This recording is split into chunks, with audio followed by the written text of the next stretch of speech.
اس کی کیا پھر حیثیت اور مرتبہ رہ جاتا ہے؟ اگر انبیاء علیہم السلام کے آگے سلسلہ جو ختم ہو گیا، اس مشن کو یا اس ذمہ داری کو ادا کرنا ہے، دعوت کی ذمہ داری کو، وہ علماء نے ادا کرنا ہے۔ اب علماء انبیاء کی ہی سیرت پر چلتے ہوئے ذمہ داری کو ادا کریں گے نا، ان کے لیے کوئی علیحدہ پیکیج، کوئی علیحدہ ان کے لیے کوئی ذمہ داریاں تو نہیں بتائی گئی نا، تو وہ ان کی ذمہ داری بھی وہی ہے۔ یعنی میرا کام یہ ہے کہ مثال کے طور پر میں دوسرے کو خیرخواہی کے ساتھ، ویل وشنگ کے ساتھ میں آگاہ کر دوں کہ بھئی آپ اس نقطے پر آپ غلط ہیں، یا اس کی آپ اصلاح کر لیجئے، یا میں اپنا نقطہ نظر واضح کر دوں، میں بتا دیتا ہوں۔ اب یہ بات اگر ہونی ہے تو کسی اچھے ماحول میں ہو جائے نا بات۔ جی بالکل صحیح ہے۔ قرآن پاک یہ بھی تو کہتا ہے وَاہْجُرْهُمْ ہَجْرًا جَمِيلًا، کہ اگر تم نے جدا بھی ہونا ہے تو وہ بھی اچھے طریقے سے جدا ہو۔ تو یہ سب کچھ ہمیں قرآن پاک بتا رہا ہے۔ پھر ہم اگر آج ہمارے معاشرے میں ایسی مثالیں موجود ہیں تو میرا خیال ہے وہ تو ہمارے لیے کوئی حجت نہیں ہے نا۔ ان کو بھی چاہیے کہ وہ قرآن اور سیرت کی روشنی میں اپنے کردار کا جائزہ لیں اور اس کے مطابق آگے چلیں۔ صحیح جی۔ اب اس کے بعد فرمایا وَمَا أَنَا بِطَارِدِ الْمُؤْمِنِينَ، کہ میں مومنین کو دور کرنے والا نہیں ہوں، مومنین کو دور کرنے والا میں نہیں ہوں۔ یہ حضرت نوح علیہ السلام نے کہا، یعنی یہ نہیں کہا کہ ارذلین کو دور کرنے والا میں نہیں ہوں، مومنین کو، یعنی مطلب یہ ہے کہ اللہ کے ہاں جو چیز فوقیت رکھتی ہے، پریفرنس ہے، جس کو ترجیح حاصل ہے، وہ کیا ہے؟ وہ ایمان، وہ عمل صالح۔ اس کو نہیں ہے کہ بھئی ان سے پسینے کی بو آ رہی ہے، وہ غریب ہیں، مزدور ہیں، وہ کام کرنے والا لیبر ہے، یا اس کلاس کے لوگ ہیں یا ملازم ہیں، یہ نہیں خدا کے ہاں۔ میں آپ کو بتاؤں کہ اگر آپ اس پہ غور کریں نا، دنیا کے بڑے بڑے بادشاہ، سلاطین، بڑے بڑے حکمران، وہ خدا کے سامنے ان کی حیثیت ذرے کے برابر بھی نہیں ہوگی قیامت کے دن۔ ممکن ہے کہ جسے آج ہم دھتکارتے ہیں، جن لوگوں کو حقیر خیال کرتے ہیں، مارتے ہیں، کمزور خیال کرتے ہیں، جن کی عزت نہیں کرتے، ممکن ہے کہ وہاں اللہ کے ہاں ان کا بڑا وزن ہو۔ بالکل صحیح ہے۔ اللہ کا تو معیار ہی بالکل مختلف ہے۔ یہ جو کچھ ہے یہ تو دنیا کا معاملہ ہے۔ صحیح۔ انبیاء علیہ السلام اصل میں یہی منادی دیتے رہے اور یہی ندا دیتے رہے، یہی لوگوں کو بلاتے رہے کہ اس حقیقت کی طرف اور اس حق کی طرف اور اس سچائی کی طرف آؤ جو کل قیامت کے دن تم نے جس کا سامنا کرنا ہے، اور دنیا میں بھی اسی کی ہی اصل میں حقیقت ہے۔ اب یہاں پر حضرت نوح علیہ السلام نے یہ فرمایا کہ مومنین، کچھ اور نہیں فرمایا، اور پھر آگے فرمایا ان انا الا نذیر مبین، فرمایا کہ میں تو صرف اور صرف واضح طور پہ ڈرانے والا ہوں، بس یہ میری تنبیہ کرنے حیثیت ہے، یہ میرا مرتبہ ہے، یہ میری ذمہ داری ہے کہ میں وارن کرتا ہوں جو غلط کام کرنے والے ہیں کہ بھئی اس کا انجام برا ہوگا، میں مبشر ہوں، بشارت دینے والا ہوں، جو اچھے کام کرنے والے ہیں ان کو میں خوشخبری دیتا ہوں، یہ میری ذمہ داری ہے۔ باقی یہ معاملات جو تم لے کر بیٹھے ہوئے ہو تو یہ کوئی معیار نہیں ہے خدا کے ہاں۔ ٹھیک جی، آگے ہم کچھ آیات پڑھ لیں کہ 2 منٹ ہیں ہمارے پاس۔ اچھا، آگے فرمایا وَنَجِّنِي وَمَن مَّعِيَ مِنَ الْمُؤْمِنِينَ، اور آگے فرمایا قَالُوا لَئِن لَّمْ تَنْتَهِ، اب یہ جو قوم ہے ان کا کہنا ہے لَئِن لَّمْ تَنْتَهِ یا نوح، اگر تو باز نہ آیا نا اے نوح، لَتَكُونَنَّ مِنَ الْمَرْجُومِينَ، تو پھر تم سنسار کر دیے جاؤ گے۔ یہ قوم ایک طرح سے ان کو دھمکی دے رہی، یہ تمام پیغمبروں کو دھمکیاں دی گئیں۔ سورۃ الاعراف میں حضرت شعیب کو بھی یہی کہا کہ یا تو شہر چھوڑ دو، چلے جاؤ ان کو لے کر، یا پھر اپنی ملت کو بدلو، اس پیغام سے واپس آؤ اپنے آبا کے دین پر، مذہب پر، تو اگر نہیں تو پھر ہم تمہیں سنسار کریں گے۔ اب یہاں پر حضرت نوح علیہ السلام سے بھی یہ فرمایا، چونکہ اس وقت پتھر ہی تھے جی، تو پتھر کا استعمال ہوتا تھا اور اسی کے ذریعے سے سزا بھی دی جاتی تھی، یا درہ، چھڑی یا لاٹھی یا کوڑا، وہ چیز ہوتی تھی۔ قال ربی ان قومی کذبون، حضرت نوح علیہ السلام نے فرمایا کہ اے میرے رب کہ میری قوم نے مجھے جھٹلا دیا۔ اب یہ ایسے نہیں ہے کہ قوم نے جھٹلایا اور ادھر حضرت نوح علیہ السلام بیٹھ کے دعا کرنے کہ اب عذاب یا فیصلہ کر دے، نہیں، 950 سال قرآن پاک نے اس کو بیان کیا ہے۔ اگر 950 سال پر بھی کبھی ہم بیٹھ کر بات کریں گے کہ یہ 950 سال کیا ہیں جو قرآن پاک نے بیان کیے ہیں کہ ان کی حقیقت کیا ہے اور اس کی کیا معنویت ہے۔ اب بڑے طویل عرصے کے بعد پھر یہ کہا جی جی ٹھیک ہے جی کہ ان قومی کا زبون کہ اے میرے رب میری قوم نے مجھے جھٹلا دیا۔ اب یہ جو قومی ہے نا میری قوم نے جھٹلا دیا، اس میں بڑا درد ہے، بڑا سوز جن لوگوں میں ہو رہے ہیں جس علاقے میں ہو رہے ہیں، وہ میری قوم جو ان سے وہ مجھے جھٹلا قومی جی کہ یہ جو درد ہے حضرت نوح علیہ السلام اپنی قوم کے ساتھ اس تعلق کو جو ہے نا کیسے واضح کر رہے ہیں؟ اچھا یہی بات اللہ پاک قرآن مجید میں سورۃ الفرقان میں بھی بیان فرماتا ہے کہ رسول اللہ صلی اللہ علیہ وسلم کل قیامت کے دن اللہ تعالیٰ کی بارگاہ میں یہ فرمائیں گے، عرض کریں گے وقال رسول یا ربی ان قومی اتخذوا ھذا القرآن مہجورا۔ رسول کہے گا کہ اے میرے رب میری قوم نے قرآن کو چھوڑی ہوئی چیز بنا دیا تھا، چھوڑی ہوئی چیز یعنی کہ پس انداز کر دیا قرآن کو، اس سے استفادہ نہیں کیا، اس سے ہدایت نہیں لی میری قوم نے۔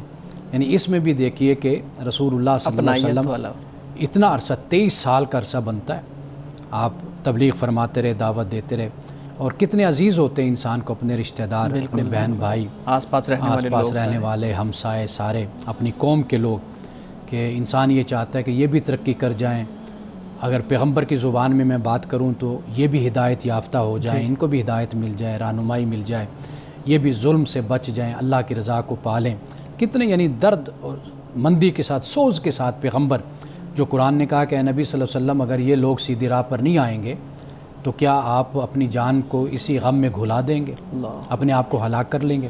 تو یہ اصل پیغمبر کی ایک دعا ہوتی ہے جو اپنی قوم کے لیے جو درد ہوتا ہے وہ یہاں پر اس میں بیان ہو رہا ہے۔ اسی طرح سے ہم سیرت کا جب مطالعہ کرتے ہیں تو رسول اللہ صلی اللہ علیہ وآلہ وسلم جب مکہ سے مدینہ ہجرت کر کے جا رہے ہیں تو اس چیز کا اظہار انہوں نے اس سفر میں بھی کیا تھا نا کہ مکہ کی طرف ہم پڑھتے ہیں کہ منہ کر کے آپ کا چہرہ ادھر کر کے کہا تھا کہ اللہ کی طرف تھا، یہاں کے رہنے والے لوگ مجھے یہاں رہنے نہیں دے رہے، مجھے محبت ہے اس زمین سے جہاں میں پیدا ہوا ہوں۔ تو یہ اس چیز کا اظہار ہی ہے۔ یہ ایک روایت میں یہ الفاظ آتے ہیں کہ بھئی کہ اے کعبہ میں چاہتا تھا کہ میں یہاں رہوں لیکن تمہارے رہنے والے جو باشندے جو ہیں ہاں وہ مجھے یہاں رہنے نہیں دیتے۔ یہ الفاظ ہمیں آتے ہیں، یہ الفاظ یعنی آپ یوں کہہ لیجئے کہ مختلف روایت کے ساتھ مختلف الفاظ، لیکن اس کے اندر جو جذبہ ہے وہ ایک احساس، ایک درد، سوز وہ اس کے اندر موجود ہے کہ میری قوم نے مجھے یہاں سے نکال دیا۔ صحیح، اور نوح علیہ السلام بھی اسی چیز کے ان قوم اتخذوا ھذا القرآن مہجورا، وہاں پر سورۃ الفرقان میں یہ۔ اب آگے دیکھیے فرمایا ففتح بینی و بینہم فتحا، کہ اے میرے رب میرے اور ان کے درمیان اب واضح فیصلہ کر دے۔ یعنی یہ اتمام حجت جس کو بہت سال گزر گئے، صدیاں گزر گئی ان کو تبلیغ کرتے ہوئے، ان کو دین کی طرف بلاتے ہوئے۔ ونجنی ومن معی من المؤمنین، اور مجھے اور جو مومن میرے ساتھ ہیں ان کو نجات دے دے۔ اس پر تو آپ کو معلوم ہے نا کہ سورۃ نوح پوری قرآن مجید میں موجود ہے، تو کبھی ہم اس کو بھی پڑھیں گے تو اس میں بھی اور کئی پہلو بیان ہوتے ہیں۔ فَأَنْجَيْنَاهُ مَن مَّعَهُ فِي الْفُلْكِ الْمَشْحُونِ، تو ہم نے اسے نجات دی اور جو اس کے ساتھ تھے انہیں بھی نجات دی، ایک بھری ہوئی کشتی میں۔ بھری ہوئی کشتی سے مراد یہ ہے کہ وہ کشتی خالی نہیں تھی، سیٹیں اس میں کوئی خالی نہیں تھیں، سارے فل تھا وہ۔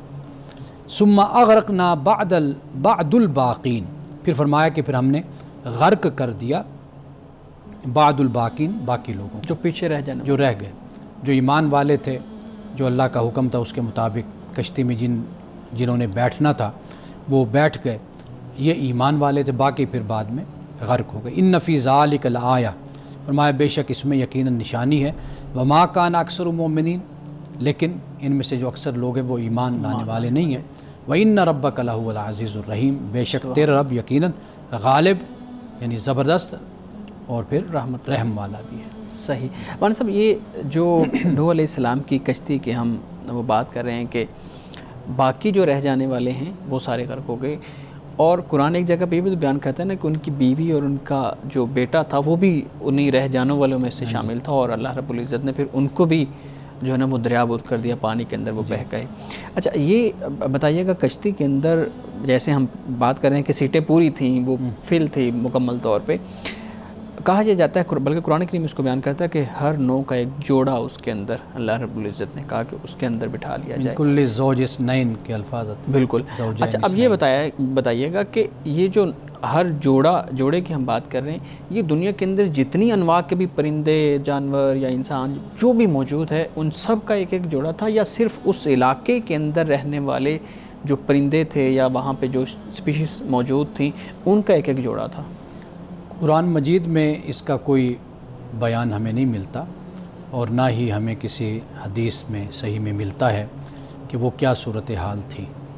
بس ہمیں اتنا قرآن نے بتا دیا کہ اس وقت واضح بات ہے کہ جو مہیا اور دستیاب چیزیں موجود تھیں یا مخلوق موجود تھی انہی کا جوڑا کشتی میں بٹھایا گیا ہوگا. یہ ہمیں اس کا ذکر بس ملتا ہے. یہ بھی تو چیز ہمارے سامنے آتی ہے، تاریخ کی کتابوں میں ہم دیکھتے ہیں پڑھتے ہیں کہ کہا جاتا ہے کہ حضرت نوح علیہ السلام کی قوم پہ جب عذاب آیا تھا تو پوری دنیا کے اوپر وہ عذاب تھا، اور اس کے بعد دنیا بالکل ختم ہو گئی تھی، اور وہ چند لوگ جو حضرت نوح علیہ السلام کی کشتی میں موجود تھے، وہ مختلف انواع کے جو ہے پرندے بھی ہو سکتے ہیں، جانور بھی، انسان بھی، وہ موجود تھے، اور وہاں سے ایک نئی لائف کا آغاز ہوا تھا.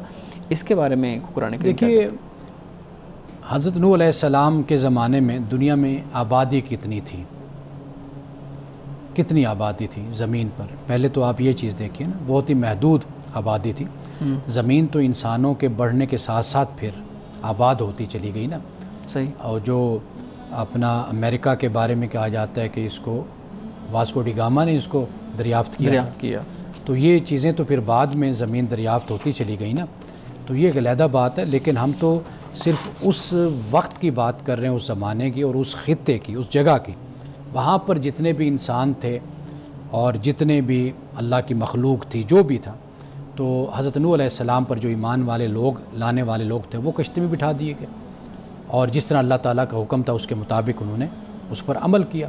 باقی زمین کی کیا صورتحال تھی یہ تو آپ کو پتہ ہے کہ یہ ایک اینشینٹ ٹائم جس کو کہا جاتا ہے کہ یہ ایک بہت ماقبل تاریخ آپ کہہ لیجئے، یہ وہ زمانہ ہے. اس کے بارے میں کچھ صحیح اطلاعات اور صحیح روایات اور صحیح جو خبریں ہیں وہ تو ہمارے پاس کوئی بات نہیں ہے. یہ تاریخی روایات ہیں، صرف وہ بیان کی جاتی بس.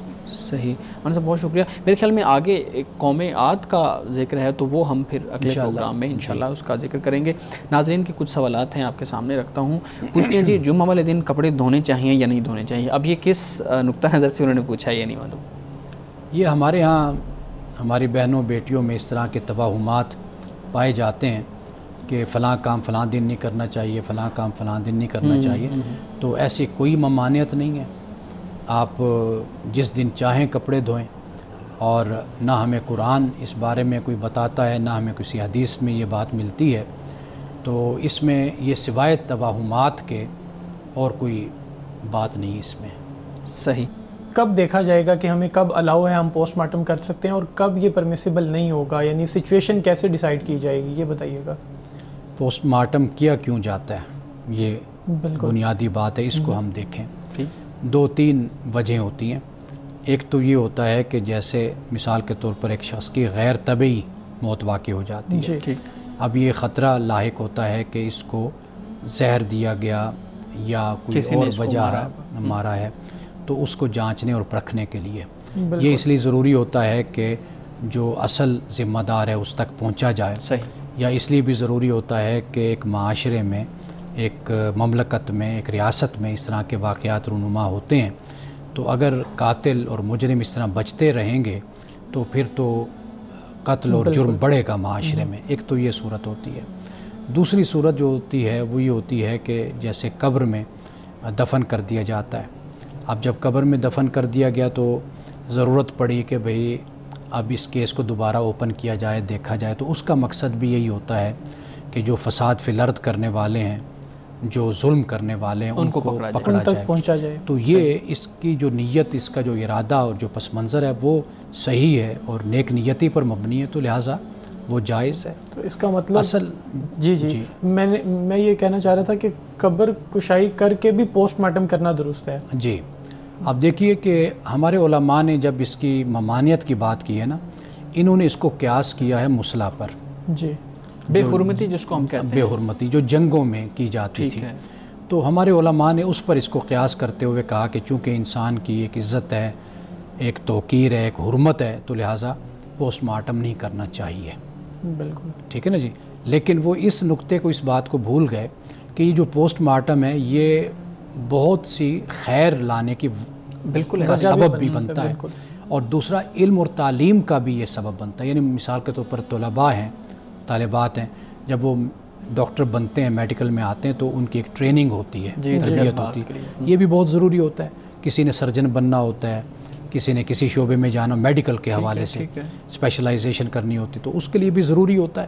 یہ بھی انسانیت کی بھلائی کے لیے اور بہتری کے لیے ہوتا ہے. تو لہٰذا اس پہلو سے ہم دیکھتے ہیں، علم اور تعلیم کے پہلو سے، اور جو ہم نے پہلے ذکر کیا کہ نیک نیتی کے ساتھ جرائم کو ختم کرنے کے لیے، مجرمین تک پہنچنے کے لیے، تو اس لحاظ سے یہ درست ہے. ٹھیک ہے. یہ بھی بتا دیں کہ یہ جو قبر کشائی والا معاملہ ہے یہ کس کے کہنے پہ ہونا چاہیے؟ مثال کے طور پہ جج صاحب کے کہنے پہ ہونا چاہیے، یا جو قانون کے ادارے ہیں ان کے کہنے پہ ہونا چاہیے، یا کوئی شخص جس کو لگ رہا ہے کہ یار انصاف نہیں ہو پا رہا، یہ اس کے اندر، اس کیس کے اندر کوئی انصاف والی صورت نہیں بن رہی، تو وہ خود قبر کشائی کر کے تو اس کا ڈی این اے ٹیسٹ یا جس طرح سے کروا لے؟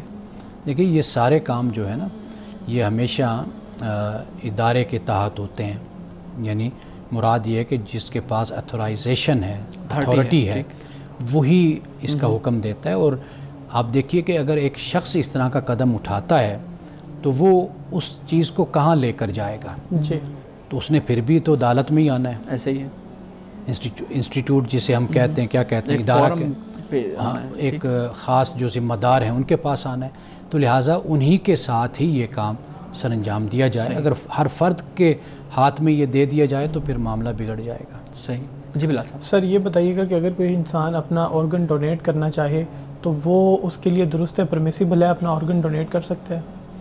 یہ جتنے بھی مسائل ہیں نا، اس پر علماء میں اختلاف ہونے کی بنیادی وجہ یہی ہے کہ رسول اللہ صلی اللہ علیہ وسلم کے زمانے میں یا بعد کے زمانے میں آپ کہہ لیں، ہمیں یہ ترقی، سائنسی عروج، میڈیکل کے شعبے میں ہمیں وہاں نظر نہیں آتا. تو اس لیے بعد میں علماء نے جب یہ دیکھا کہ یہاں پر جو ڈونیشن ہو رہی ہے تو ایک انسان اپنا عضو دے رہا ہے یا وصیت کر رہا ہے، لکھ کے دے رہا ہے کہ بھئی میرے مرنے کے بعد یہ کسی کو دے دیا جائے. اب اس میں ایک پہلو جو میں نے پہلے ڈسکس کیا، آپ کو بتایا، وہ خیر کا پہلو ہو جاتا ہے، بھلائی کا ہو جاتا ہے، وہ ایک پہلو ہے. دوسرا پہلو علماء نے یہ دیکھا کہ اس سے کہ انسان کی توہین، ان کے کہے کے مطابق کہ بھئی وہ عزت اور حرمت جو ہوتی ہے وہ پامال ہوتی ہے انسان کی. پھر انہوں نے یہ بھی خیال کیا کہ انسان کا جو وجود ہے یہ خدا کی نعمت ہے، خدا کی طرف سے دیا گیا ہے، اس پر انسان کا اپنا کوئی اختیار نہیں ہے کہ وہ اس طرح کا کہہ سکے. یہ ایک نقطہ نظر دوسرا بن جاتا ہے. تو اختلاف کے بارے میں ہمیشہ یہ بات یاد رکھیے کہ اختلاف کو مخالفت نہیں بلکہ اس کو توسع بالکل کے معنی میں لینا. توسع یعنی توسیع کے معنی میں، یعنی آپ کے لیے بہت آسانی ہو گئی، سہولت کے. ہاں، علماء میں جب اختلاف ہوا آپ کے لیے سہولت ہو گئی. دونوں میں سے اب کوئی آپ بھی ان رائے میں سے جس رائے کو چاہیں، جس پر آپ کا اطمینان ہوتا ہے، آپ اس پر عمل کر لیں. جو میں نے پہلی رائے بیان کی ہے ڈونیشن کرنے کی، جی، تو میں اس کو جائز سمجھتا ہوں. یہ میرا نقطہ نظر ہے. اور جیسے اگر آپ کے نزدیک جائز ہے یا جن علماء کے نزدیک جائز ہے، تو کیا پھر ڈونیشن کے علاوہ اب اگر ہم خرید و فروخت کی بات کریں تو پھر بیچنا بھی جائز ہوگا اس کا؟ نہیں، خرید و فروخت کی ممانعت ہے، یہ متفق علیہ بات ہے. یعنی یہ پھر معاملہ ہو جاتا ہے انسان کی حرمت اور اس کی تکریم کا کہ آپ نے اس کو فار سیل لگا دیا، اس کے وجود کو. اس کی کلی طور پر متفق علیہ ممانعت ہے. باقی جو اختلاف ہے جہاں پر وہ میں نے آپ کو بتا دیا. سر بالکل متفق علیہ ممانعت ہے، لیکن یہ بات بھی تو پھر واضح ہے نا کہ جو شخص بیچ رہا ہے وہ شوق سے نہیں بیچ رہا، وہ غربت کا مارا ہوا بیچ رہا ہے، اور جو خرید رہا ہے وہ اس کی منہ مانگی قیمت دینے کے لیے بھی تیار ہے. اس کو بھی ضرورت ہے، وہ بھی شوق سے نہیں اسے کہہ رہا کہ تم اپنا جسم چاک کرواؤ اور مجھے دو، اس کو بھی ضرورت ہے. دونوں انتہائی مجبوری کی حالت میں ہیں، تو پھر تو اس کا جواب انسان کا جو جسم ہے نا یہ انمول ہے، تو اس کی کوئی بھی خرید و فروخت نہیں ہے، دنیا کے کسی بھی قانون میں نہیں ہے. یہ چھپ کر، چھپا کر، علیحدہ ہو کر یہ کام ہوتا ہو تو ہوتا ہو، لیکن نہ اخلاقی حوالے سے ہے اور نہ ہی ریاستی حوالے سے اس کی اجازت ہوتی ہے. لیکن یہ ہمیشہ ایک انسانیت کے جذبے سے یہ ڈونیٹ کیا جاتا ہے. بالکل ایسا ہی ہے. ہم نے دیکھا ہے کہ جو بلڈ ہوتا ہے بلڈ بینکس کے اندر بلڈ جو لوگ ڈونیٹ کر جاتے ہیں یا وہاں سے کسی نے لینا ہوتا ہے تو وہ بھی پھر پیسے دیتا ہے. عام طور پہ ہم نے یہ دیکھا ہے کہ وہ پیسے دے کے وہ کہتے ہیں جی 5,000 دے دیں تو پھر ہم لے لیں, ہمارے پاس پڑا ہوا تھا. تو یہ بھی تو ایک طرح سے تجارت اور خرید و فروخت بن جاتی ہے. جی بالکل ایسے ہی ہے. تو اس کو بھی بیچنا اسی طرح بالکل اس کو بھی خیرات کے نقطہ نظر سے اور ڈونیشن کے نقطہ نظر سے یہ ہونا چاہیے. بیچنے کے نقطہ نظر سے نہیں ہونا چاہیے, بیچنا نہیں چاہیے بالکل کسی صورت میں بھی. سر آپ دیکھیں اگر یہ چیزیں بکنا شروع ہو جائیں گی نا تو پھر بڑے مسائل پیدا ہونا شروع ہو جائیں گے. سر یہ بتائیے گا کہ اسرائیلی اسٹیٹ جس طرح سے وجود میں آئی ہے, ابھی پاکستان تو اس کو تسلیم بھی نہیں کرتا ہے, لیکن اس طرح اگر کوئی اسٹیٹ وجود میں آ جائے تو اسلام ہمیں, ہمارا دین کیا تعلیمات دیتا ہے, ہمیں اس کو تسلیم کرنا چاہیے نہیں کرنا چاہیے, یا ایسی ریاست کا کیا وجود ہے؟ یہ متفق علیہ بات ہے. اس پر کسی بھی عالم کا یا کسی بھی شخص کا, کسی بھی انسان کا زمین پر, یعنی آپ مسلم ممالک لے لیں یا آپ مغربی ممالک کی عوام اور ان کے حکمران بھی آپ کہیے, تو اس پر کوئی اختلاف اس طرح کا نہیں بنتا کہ یہ جو اسرائیل ہے جی یہ ایک آپ کہیے اس کا وجود ناجائز ہے. جی اخلاقی حوالے سے بھی, رہنے کا اخلاقی حوالے سے ناجائز وجود ہے اسرائیل کا. جو ابھی ریاست قائم ہے وہ ایک اخلاقی طور پہ ناجائز ریاست ہے. ناجائز ریاست ہے. یہ دنیا اس بات کو تسلیم کرتی ہے. صحیح. یہ یعنی ایک تو یہ بات پہلے طے کر لیجیے. دوسری بات یہ ہے کہ دنیا میں جو مسائل ہیں نا ہمیں نظر آتے ہیں, یا جو دنیا کا ایک نظم ہے جی, اس میں اخلاقیات کو, اقدار کو, ویلیوز کو آپ دیکھیں گے غلبہ نہیں ہوگا. غلبہ کس کو حاصل ہوتا ہے؟ طاقت کو, پاور کو حاصل ہوتا ہے. تو لہٰذا آپ جب بھی اسرائیل پر گفتگو کریں یا بحث کو چھیڑیں تو یہ دو باتیں ضرور پیش نظر رکھیں, اس لیے کہ جب ہم تیسرے سٹیپ پر جائیں گے یا تیسری بات ہم کریں گے تو لوگ ان دو باتوں کو بھول جاتے ہیں. یعنی میں اس پر تو کوئی اختلاف نہیں کروں گا کہ اسرائیل کا وجود ناجائز ہے. صحیح, ٹھیک, اس پر کوئی نہیں اختلاف کروں گا. ہاں سوال پھر یہ آگے جا کر پیدا ہو جاتا ہے کہ خود ہم مسلمانوں کو کیا حکمت عملی بنانی چاہیے, ہماری اسٹریٹجی کیا ہونی چاہیے. یہاں پر پھر سارا اختلاف رونما ہوتا ہے. بارے میں یعنی دو طبقے پھر بن جاتے ہیں. ایک ہمارے ہاں ہے کہ جو بغیر طاقت اور قوت کو پرکھے اور جانچے, یہ چاہتا ہے کہ کسی نہ کسی طریقے سے ہم یہ زمین اپنی واپس لے لیں, یا ہم اپنے مظلوم بھائیوں کی مدد کریں, فلسطین کے مسلمانوں کی, یا ہم جنگ شروع کر دیں. جی, یہ ایک پہلو بن جاتا ہے. دوسرا جو نقطہ نظر بن جاتا ہے وہ یہ ہے کہ بھئی ابھی مسلمان ہم لوگ کمزور ہیں. کانفرنٹیشن پیدا کرنے کے بجائے, ٹکراؤ پیدا کرنے کے بجائے, ہم اپنے اپنے معاشروں میں جو ضرورت ہے جس چیز کی وہ ہم پیدا کریں. یعنی تعلیم کے حوالے سے ہے, صحت کے حوالے سے ہے, معاشی ترقی کے حوالے سے ہے, سیاسی استحکام کے حوالے سے خود کو گرو کریں, خود کو مضبوط کریں. قرآن پاک نے بھی اسی بات کو بیان کیا ہے. یعنی جب اللہ یہ کہتا ہے نا کہ جو تم استطاعت رکھتے ہو, یعنی اپنے آپ کو تیار کر کے رکھو. بالکل, من رباط الخیل. آگے فرمایا ترہبون بعدو اللہ وعدوکم, کہ تم اس کے ذریعے سے تم اللہ کے دشمن کو اور اپنے دشمنوں کو ڈراؤ. یعنی وہ خوف میں آ جائیں, اتنی طاقت تمہارے پاس ہونی چاہیے. تو ہماری جو حیثیت ہے, جو حالت ہے, وہ آپ کے سامنے موجود ہے. تو لہٰذا بنیادی جو کام ہے ہمارا وہ مسلمانوں کا یہ ہونا چاہیے کہ ہم اپنے معاشروں کو خوشحال کریں, داخلی طور پر اپنی کمزوریوں کو ختم کریں, اپنے آپ کو مستحکم کریں. یہ وہ کام ہے, جب ہم یہ کریں گے نا تو پھر اگلا سٹیپ ہمارے لیے آسان ہو جائے گا. ہم آپ اس وقت تک آپ دیکھ لیجئے 78 سال یا کم و بیش جو وقت گزرا ہے, آپ سارے حالات کا جائزہ لے لیجئے کہ ہمیں کتنی کامیابی ہوئی ہے, ہم کتنا آگے بڑھے ہیں, پیش قدمی ہوئی ہے, ہم کتنا پیچھے ہٹے ہیں, ہمیں کیا ناکامی ہوئی ہے یا کامیابی ہوئی ہے. آپ دیکھ لیجئے تاریخ کے صفحات پر سب کچھ لکھا ہوا ہے, میں کچھ نہیں کہتا, لیکن جو اصولی بات ہے وہ قائم ہے, اس پہ میں آپ ہم سب متفق ہیں کہ یہ وجود ناجائز ہے. جی ٹھیک ہے. اور یہ بھی بتا دیا کہ دنیا میں اقوام ہیں, اقوام متحدہ ہے, ادارے ہیں, یہاں پر بھی وہ جو اخلاقی اور اقدار کی آپ چاہتے ہیں نا حکومت اور غلبہ, وہ بھی نہیں ہے. دنیا میں طاقت اور قوت سے ہی فیصلے ہمیشہ, پہلے بھی ہم نے بھی ایسے کیا ہے, بالکل, اور اب بھی ایسے ہی ہوتے ہیں. تو لہٰذا تیسرا راستہ پھر ہمارے پاس یہ رہ جاتا ہے کہ ہم اپنے آپ کو سیاسی، معاشی، عسکری حوالے سے اپنے آپ کو مضبوط کریں۔ سر پاور کی آپ نے بات کی ہے، اس پہ لوگ یہ کہتے ہیں کہ شیر کا جب ہرنوں کے ساتھ شیر ہرنوں کے پیچھے بھاگتا ہے تو ایک ہرن کو وہ پکڑ لیتا ہے اور باقی ساری بھاگ جاتی ہیں۔ وہ مثال دیتے ہیں کہ یہ اسی طرح سے ہے، اتنی زیادہ اسلامی ریاستیں ہیں اور اگر ایک طاقتور ریاست آپ کو لگتی ہے کیونکہ پاور سپریمیسی ہے، پاور کی جو ہے وہ ڈومیننٹ ہے، تو پھر ایسا کیوں؟ ہم وہاں تو یہ کہتے ہیں کہ ساری ہرنیں مل جائیں تو شیر بھاگ جائے گا، یہاں پہ ہم کہتے ہیں کہ اسی طرح ہم بھی تماشا دیکھ رہے ہیں، ہم ان کے ساتھ گہرے دکھ کا اظہار ضرور کرتے ہیں لیکن ہم اکٹھے نہیں ہو پاتے۔ اگر ہم اکٹھے ہو جائیں تو ممکن ہے ہم طاقت کا بھی مقابلہ کر لیں۔ اچھا، ایک تو جو بات آپ نے مثال دی ہے نا، جی، بہت کچھ دنیا کے بارے میں مفروضے بھی بہت ہوتے ہیں، ہم مفروضے بھی قائم کرتے ہیں۔